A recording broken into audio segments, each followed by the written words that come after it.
Well, thank you everyone for hanging in there. How's everybody doing? You're good? I still see some sparkly faces. If you need air, do this. It is an interesting position to be in last at bat, I guess. And gosh, I've had the benefit of hearing all of these presentations. I don't know about you guys, I am inspired and blown away by some of the things I've heard. Starting with Dr. Fong and the clear explanation of the brain. And you know, this conversation, the Pathways to Recovery, is about taking care of our brains of those that are in recovery. And I like how simply he put that. And he put, you know, with prison or treatment, let's give them a first chance, not a second chance. I mean, things like that are going to stick with me. The last presentation, to see a prosecutor and a defense attorney, a public defender, and that collaboration is incredible. And everything in between. I mean, this morning's presenter, Michelle, moved me to tears, touched my heart, and she's making a difference in this world with all of those challenges, and that is so cool and so inspiring. And that's, you know, that's what this is all about. And it's really cool to be in a group of people, how do you say it, Carol, in the helping fields? I've heard that, like, to a person, you lead with your hearts. And that doesn't mean you don't lead with knowledge and history and experience and intelligence, but to bring your heart to everything you do is a beautiful thing. So I'm honored to be here, and hope that we can connect hearts and have some collaboration and some, you know, I'll share my ideas with you, and please share yours with me. And at this end of the day, after 2 days, if you still have some, share them with us. This is called Multiple Pathways, or Paving the Pathways to Recovery. And it's a two-part objective that I had in sharing this information with you. The first is to the pathways, to recognize that there's more than one pathway to recovery. There's many, many pathways to recovery. And I will share part of my journey with you, because I am a person in long-term recovery. And it's been an unfolding for me to learn about the pathways and to accept more than one, and to accept more than 3, and to accept that there's 10 or 20, or every person is unique, and it's not cookie cutter, and we're not cookie cutter. So I want to explore that together. And then I want to recognize some stumbling blocks, or some possible things, even those of us that care deeply and are in the helping fields. Sometimes we inadvertently put up stumbling blocks, and society at large, you know, that they don't know any better. And I think it's our job to educate them. And we are all so much better equipped to do that after this conference. So that's what we're going to look at, is the pathways and possible stumbling blocks, and how we can overcome those together. Oh, and I just told you that. So the official objectives for your CEUs, to explore the multiple pathways, and then to recognize the cultural impact of how society and individuals speak of and think about gambling disorder and recovery. And I'll share with you that that's a personal passion and mission of mine. I realized today that I think I presented at this conference for the very first time 9 years ago. And at that time, if you were here, I shared my personal story and how I ended up being here and being passionate about this. And, you know, I came here because I was a very, very anonymous person in recovery. And then life circumstances that happened left me no longer able to be silent, and I have to share it. And not only am I a woman in long-term recovery, it's been 11 years, June 2nd, since I lost my sister Lainey. And I lost Lainey to this disease we've been learning about all week. I lost Lainey to a gambling disorder and an overdose and a cerebral hemorrhage that resulted in losing my sister when she was only 52 years old. Until that time, I was very anonymous, and I would have never been here with all of you. And since that time, I founded a foundation called Lainey's Hope. I do work for the council. I do community liaison work. I speak out. I will go anywhere, anytime. You know, a Lions Club, a Kiwanis Club, a knitting club, or a platform of 1,000 people. I don't care. Any opportunity to spread the message and get more people engaged in this message. But the reason I mention Laney's Hope is that our mission from day one has been to humanize and illuminate the disease of compulsive gambling, now changed to gambling disorder. To humanize and illuminate. And I mean, that's been so beautifully done here this week. I don't think anybody could have done it better than Michelle Malkin. Humanize and illuminate it, right? And so I want us all to be thinking along those lines more, because that's where stigma comes from. I think it comes from lack of understanding. My mentor, who happens to be Carol OHare, who's now my sister friend, has taught me that there's no wrong door to recovery. My mentor got that from her mentor, Dr. Rena Nora. I never met Dr. Nora, and I certainly know her daughter, Judge Cheryl. We've all met her today. But Dr. Nora said there's no wrong door to recovery. There's no wrong door.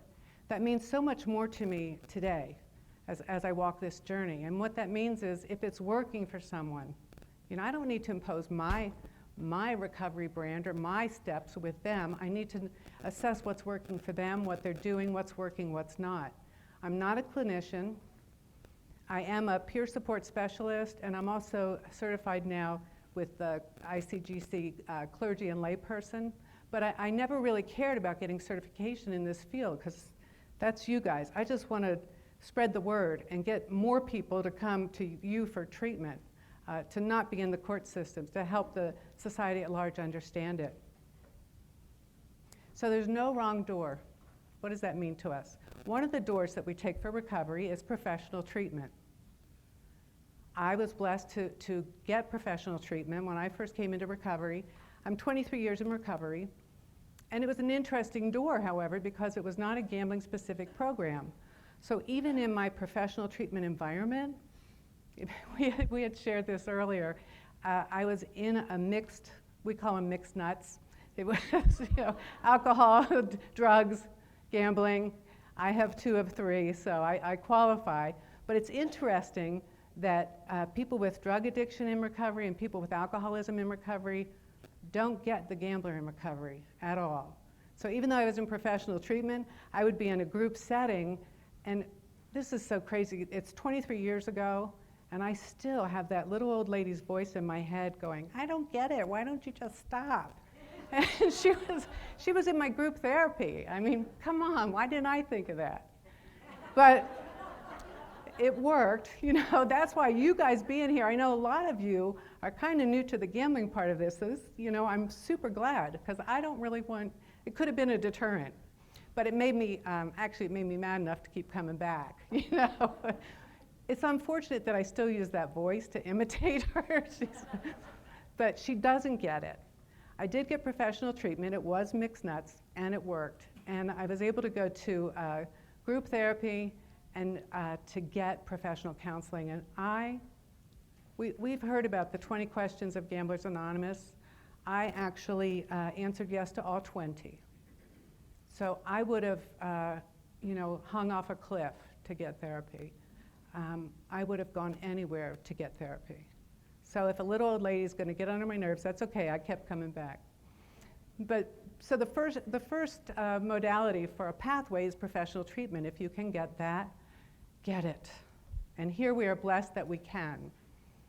This is a website for competent providers, certified problem gambling therapists, and where you can find them. And this slide is from alcohol.nv.gov. There's resources available on the Nevada Council's site. And Carol, I have to tell you that I've spoken with quite a few folks that are interested in getting certifications. So I told them that, you know, the council has the core training and can get you on that pathway. So I hope that you do, and I hope we get to add names to this. But find a competent provider. So what do we do? You're a therapist. What do you do after somebody's come to you, had treatment, perhaps they've done an intensive outpatient program, and it's just about time to send them on their way? Where do you send them? Any ideas? Yeah. Paula.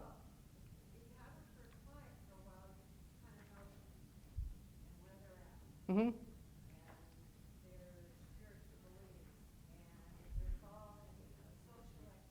Right. There you go. Okay, so you gave a really awesome answer, not the cookie cutter answer, which is Gamblers Anonymous. So for those of you that couldn't hear, Paula said find out what they're interested in and what their faith is and what their beliefs are. She must have looked ahead. She's got this. I know. She's got it. But Gamblers Anonymous is where I was sent. I hear it all the time. You must go to Gamblers Anonymous. And it's often, or always, part of an intensive outpatient program. It's really good. Please do not leave here saying, Bea was saying Gamblers Anonymous isn't good. It's great. It saved my life. I've been an active member for 23 years. As Dr. Fong said yesterday, I go because I have a responsibility to protect my brain, which I know works differently. So I still go to meetings, and I love this fellowship. However, it's one way. It's not the only way. This is some of the literature from Gamblers Anonymous, all available. It's amazing that those couple pieces of literature have not changed much. And in fact, it takes almost an act of God to change a literature in Gamblers Anonymous literature. One word, am I right? I see heads nodding. It's not easy. So it works, and it saved my life.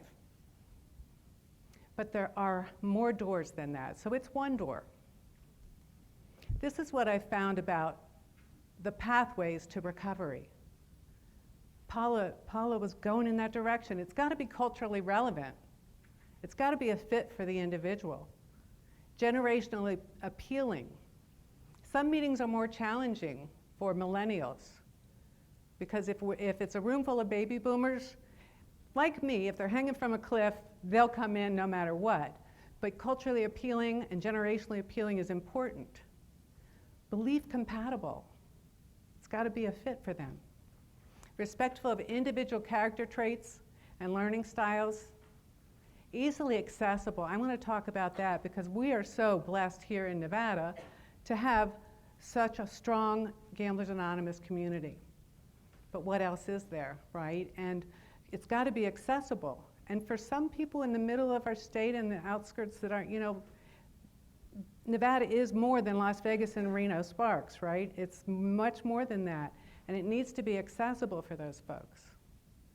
And at the end of the day, it needs to transform lives. And that's what we've been looking at today, is transformed lives that are healed and healing and making a difference. So I want to look at some of those. The first, culturally relevant. I chose a Native American image because it's a very unique culture from many perspectives, spiritually, community. The Wellbriety movement. Is anybody familiar with that? Yes, yes, yes. I had the blessing of going to a presentation by Don Coyhis. Does anybody know Don? He's phenomenal. If you don't, check him out. It's Coyhis, Don Coyhis. And he is, who would I compare him to in our field? He's like the Dr. Custer of Native American wellness, and especially healing from alcoholism, but healing in general. And spoke so beautifully and presents how important culture is and how different it is. And it's got to be culturally relevant. So the White Bison movement was a part of that for the Native American culture. It needs to be generationally appealing. Smart support. I was at an event in actually my alma mater, Indiana University of Pennsylvania, and this young man had just launched an app called Smart Support. It was specifically tailored to drug and alcohol. And I actually don't know if he's, how the launch is going and if it's still live, so forgive me if that's the case, but it's really an example to say generationally appealing. Totally would not work for me to say, I got to check in on my cell phone for my recovery, because that's not the way I'm wired, right? I would put the phone down and go do something, right? But for a certain amount of our population, that's actually a way of connecting. So it's got to fit the individual. I also included hyper. which is helping young people experience recovery. And again, that is not generationally appealing to me, because I don't come to recovery to get hyper, I come to get calm, right, to find peace.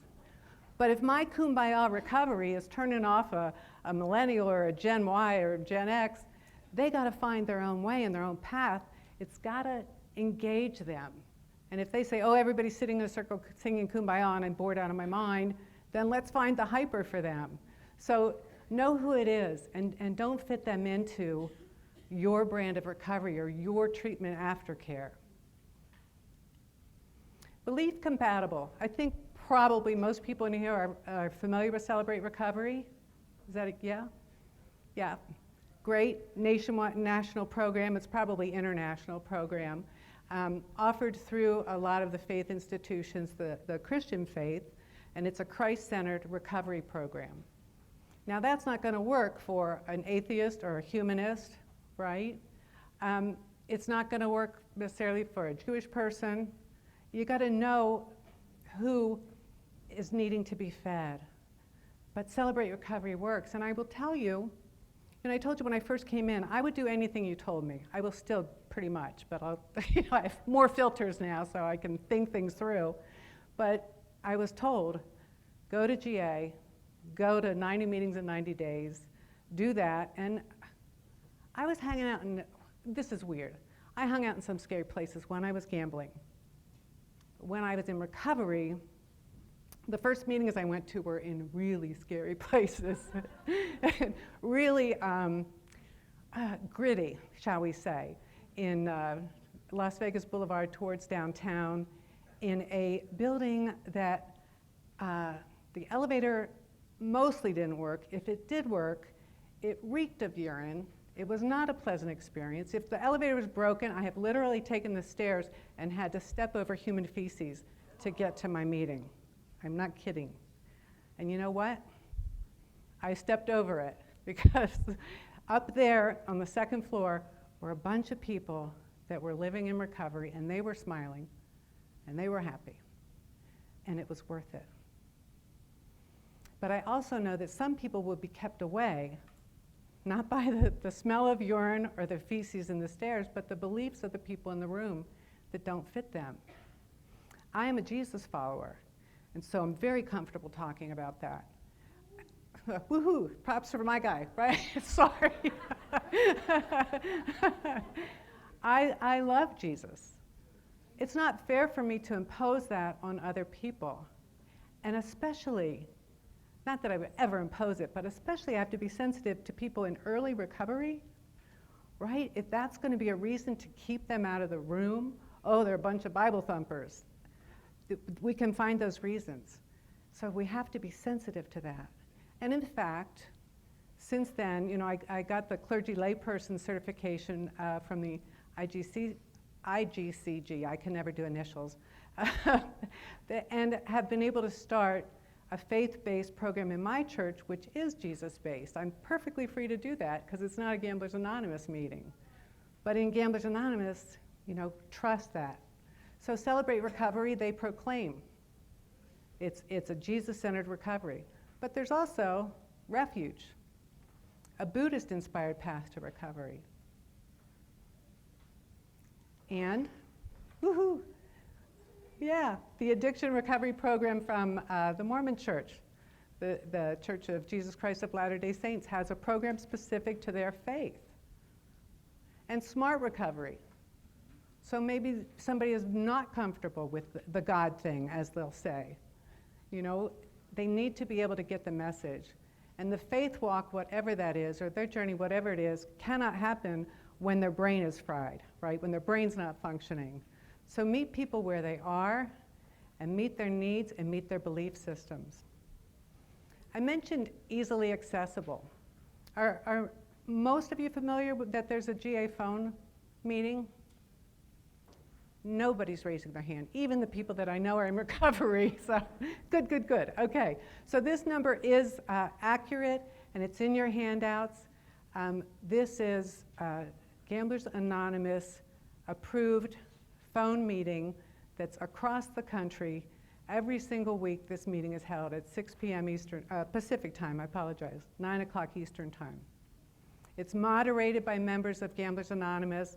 The participants, so you have somebody that's like, I can't get to a meeting. Maybe they live in the outskirts, maybe they can't get away from home. Maybe there's some other challenge. Maybe they just had surgery. They can stay connected. It's got to be easily accessible. The next one's going to kind of blow your mind because there's a lot of numbers on there. So this is a gambling recovery phone meeting. This is also known as the not GA approved phone meeting. So I told you it's hard to get a GA meeting or a change in the literature approved. It's even harder to get a GA phone meeting. There's a lot of steps to it. And you have to have trained moderators and use a certain phone number. And it's really not easy. And I really appreciate the people that moderate those meetings on the phone. But I'm telling you about this because I've experienced them. I used to commute between my home here and my husband's home in Western Pennsylvania. So for the first 5 years of our marriage, we had a really big commute. We lived 2,800 miles away. And I'm telling you, Western Pennsylvania, it was like over the river and through the woods. I would go to find a meeting, and I'd be driving in this farm country, and I'd see a silo and go, there can't be a meeting out here. It was really hard. There were 3 meetings a week that I could get to, but they were truly in the country, hard to find. Phone meetings made a difference for me, especially when it was snowy and nasty and I couldn't get out. And it's my job to take care of my brain. 1 meeting a week, at this point in life, it's going to work, right? I've got plenty of recovery chops besides just going to meetings. But what if I didn't? What if I had 6 months? What if I needed one desperately or some trauma happened in my life? At least I know these are lifelines for people. I want you guys to feel free to use these and know that this one, the gambling recovery meetings, are not GA approved. That does not mean they're bad, okay? I do know the individuals that are on those calls, that run those calls, former trustees from Gamblers Anonymous. They just didn't want to go through the rigmarole to get them approved. They're not doing black magic or anything weird on there. Really good recovery, people with lots of years of recovery on those calls. And those are actually worldwide. And you'll get messages if you get involved. Again, they have groups in India and Australia and people from all over the globe that participate in these. The biggest reason I think that these are not GA approved is for the people that can't get to the phone but need to stay connected. They do tape, audio tape, because they do step work. So some of them are taped for the step work, and what happens is there's a discussion from older folks, old timers we call them, people with more time can share their experience, strength, and hope. So those are some additional resources that make it easier to get there. There's also GAM Talk. That's an online presence, and I'm just giving you a few samples. There's lots of online presence and lots of different meetings. This is just to make you think, oh, okay, I don't have to just go to GA. I don't have to just send my client to GA. If they're leading with they're an atheist and you're sending them even to Gamblers Anonymous, it's going to be challenging for them. So say, well, maybe you want to try Smart Recovery, because Smart Recovery is more for not faith-based.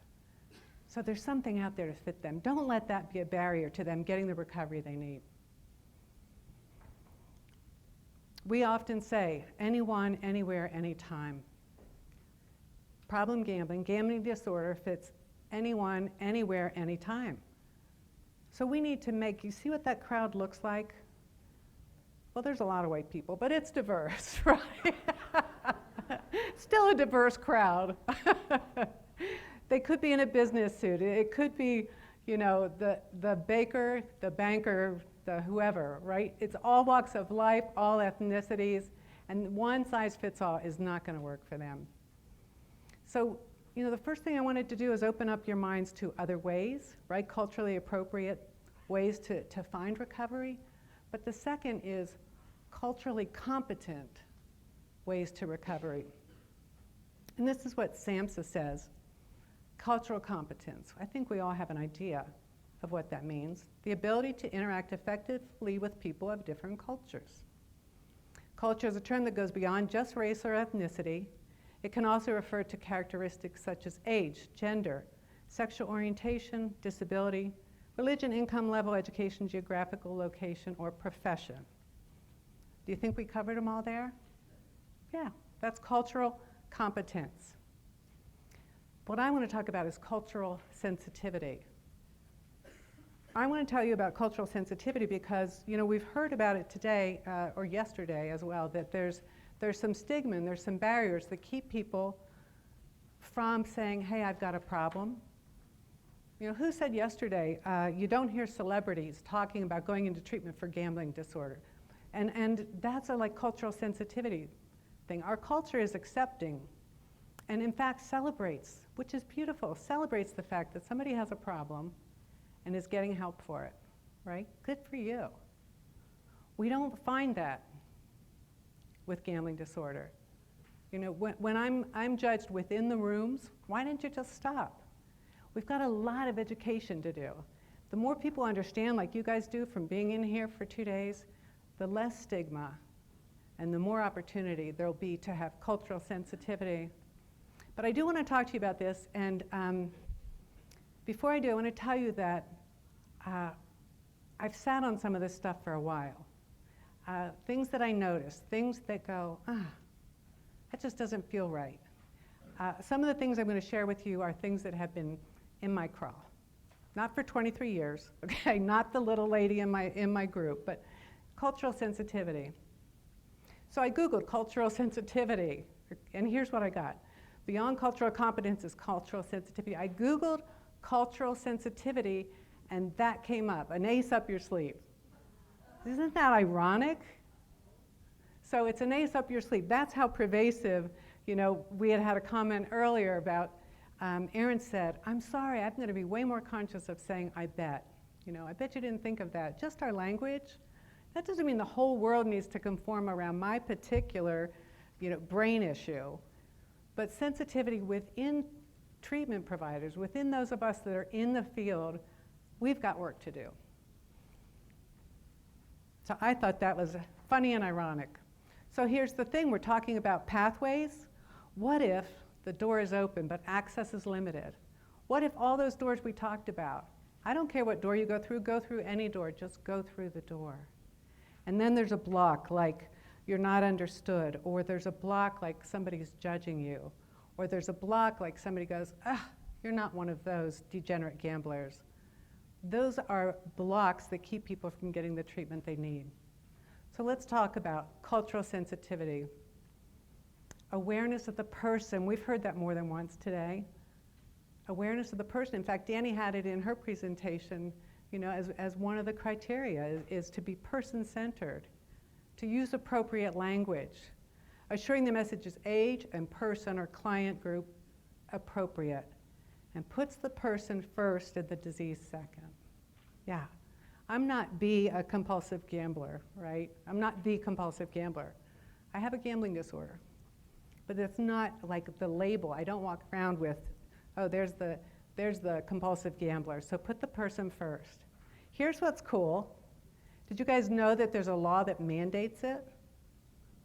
That happened just this last legislative session.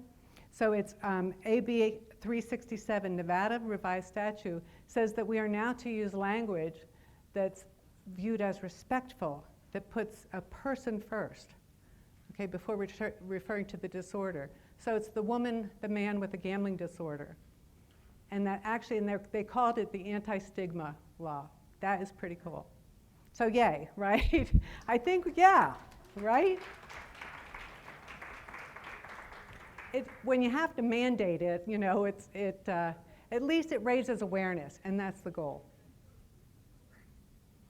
So my disclaimer, the following slides are presented through my personal lens, and that is one of a woman in long-term recovery from alcoholism and gambling disorder. So I have put that in there to protect the innocent. This is my opinion, okay? It's my disclaimer. But these are kind of the things I told you. A few things have been in my craw, and I want to share them with you. Here's the difference, though. I've had some of these images for a while. And when I sometimes it's a punch in the gut when I see these things that are culturally insensitive. when I have that reaction, it's not a good time for me to talk about it. It's better for me to sit with it for a while and to see the teachable moment in it. So here we go. If you run a treatment center, don't have a raffle. That one was in my craw for a while, like 7 years, maybe 8 years. This is a real picture from a problem gambling seminar. Is that crazy? If you are at a gambling event, don't have a raffle. You guys with me on that? Okay, so you're gonna have to be more sensitive. If you do treatment and you're just starting to incorporate gambling into it, that's a new thing. This doesn't mean you're wrong, it's part of our society. People are used to having raffles and drawings and things. If the first word is pathological gambling, don't put it next to a raffle. If you study gambling disorder, don't embed flashing gambling images in your presentations, especially if your audience is comprised mostly of people in recovery. Many of us here have experienced that, and this is a slide from the NCRG, they do lots of studies. And the studies that we do have come from them. But during a presentation, there were lights flashing. Many of us are in long-term recovery, and we're triggering. I literally turned my back on the presentation. I can't look at that. But you know, the world at large doesn't need to know that. If you're the National Center for Responsible Gaming and you study this stuff, you should already know that, and don't put it up there. Okay, I'm still mad about that one, sorry. Okay. If you're speaking on gambling disorder, don't present data from studies on alcohol use disorder. Yes, thanks, Lynn. Yeah, I know that there's limited studies. Use what we have, get more studies, but don't insult us by putting up studies on alcohol use disorder. They are not the same. If you run a healthcare facility, don't use a slot machine to dispense hand sanitizer. These things getting obvious to you guys now?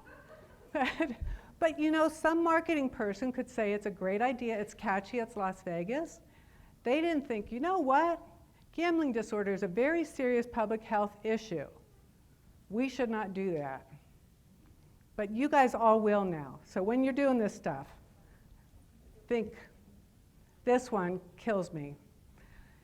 If you have a special offer on photos, don't promote it with a 10-year-old girl rolling dice. That should be a no-brainer. Would you have a 10-year-old girl having a shot of Jack or something? Cultural competence. If you have a faith-based all-recovery meeting, don't ask the participants to roll dice to see who speaks next. Yes, this did actually happen to me. So they still don't know what to do with us gamblers. Let's see who goes first. The next thing they did, they had human bingo.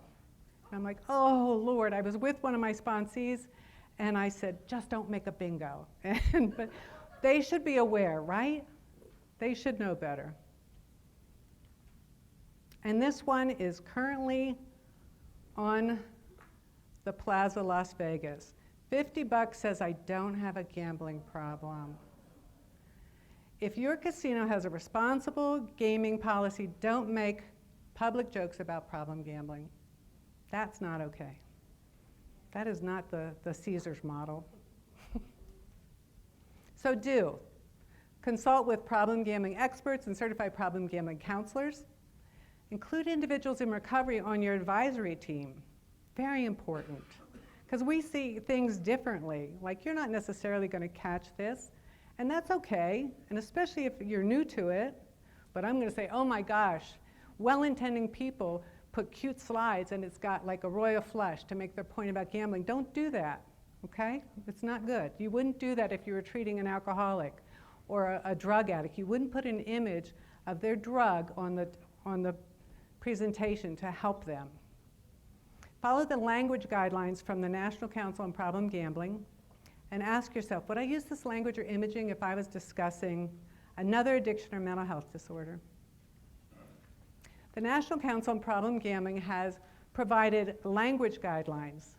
This was a direct result of their recovery committee, and actually our friend Ted Hartwell was very instrumental in getting this approved. Use language that puts the person first. Well, that's now a law in Nevada. Avoid using stigmatizing terms. Share the solutions that exist. Why tell the problem? I'm not going to tell you about gambling disorder and you need help and here's, you need recovery and not tell you how to get it. So offer solutions. Provide details of the solutions. Humanize the disorder. And communicate information about multiple pathways of recovery. I hope we've gotten that today. And here's what the NCPG says. It is imperative that we begin to linguistically shift the blame for gambling disorder away from the people afflicted. We need to redefine the way we discuss the issue so that the disorder that carries the focus of the burden rather than the person. And from my friend Carol OHare, just having multiple pathways is not enough. We need to pave these paths by ending stigma and adopting sound public policy that encourages and supports recovery from gambling disorder. Every one of us in this room can affect that change. And finally, how can you help? When you're talking about addiction and recovery, please always include gambling disorder if it's appropriate. And I have #EndGambling, and I'll tell you why that's there is because I have, for a while, felt like any little sisters, little brothers in the room, I felt like the little sister at any meeting we would go to, and they were saying, if you struggle with, if you've been impacted by drug addiction or alcoholism, this will affect you. Or here's a recovery movement for people with drug addiction and alcoholism. And I'm going, and gambling, and I feel so annoying. Like, it feels like, please care about this. People do need to care about it. For a while I was feeling like, oh, am I just annoying? Too bad. I'm going to be annoying. Till it's second thought for people, right? It's top of mind for them to say, oh, we're having a recovery event. Have we spoken with the Nevada Council? Does this have end gambling in it? Does the peer support specialist training, does that include gambling disorder? It includes all of these other things and gambling.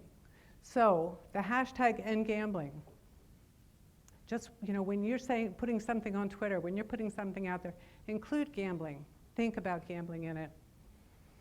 And I think that, if we are top of mind, the final thing is changing your mind and having this be top of mind. Does it pass that test? Would I speak this way if I was talking about another addiction? Oh, okay, maybe not. Okay. Check in with somebody who's in recovery from the disorder. They'll be happy to help you. All of these things are opportunities to teach others, to educate them. We strive for that, to humanize and illuminate the disease of compulsive gambling disorder. Can't do that alone, can't do that with Carol's staff of 4 amazing staff. It takes all of you, so if you start doing these things and say, I better check in with the Nevada Council, oh, let me check the National Council's language guide, see if we've covered it, we can make a big difference. And I appreciate all of you. I hope that I've been able to humanize and illuminate the disease, open your mind to some pathways you hadn't thought about, and I'm happy to take any questions at this time, or we can all go. Thank you.